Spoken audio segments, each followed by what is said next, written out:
Hey, what's up everyone on YouTube and Twitter? So in yesterday's video, we had discussed that Bitcoin had to reclaim this 56.1K area after breaking down below it. And today we are seeing a break back above this range. So we will be watching the daily candle first to see if it can close above this.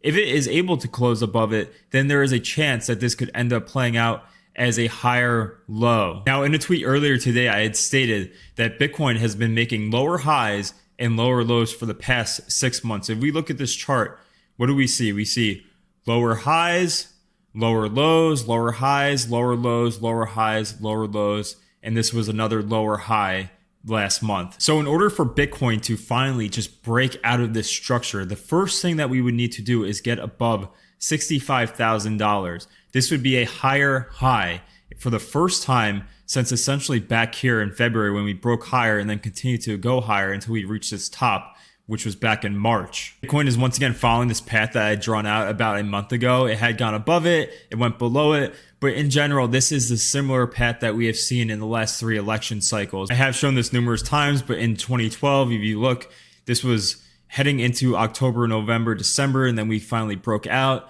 Then in July till October of 2016, it was the same thing where we crashed in August and then moved up slowly into September and into October. And then even in 2020, it was the same thing. We crashed at the start of September and then slowly moved up in September and into October. So in my opinion, Bitcoin is just still following the same path that we have seen historically. This is nothing out of the norm, believe it or not. And structure wise, this just looks like this is going to at some point break, and perhaps this will end up being a higher low after seeing all these lower lows. But the first sign, the real first sign, would be a break above 65K. If we broke above 65K, I think that's when you have to start to put on your bullish bias, your strong bullish bias. This is still an uptrend. However, I think it would definitely just change things at that point if we broke above this and put in a higher high for the first time, and then eventually try to get through this trend line that we've been downtrending against since March. If you enjoyed this video and you're watching on YouTube, please give it a like, comment, and subscribe. If you're watching on Twitter,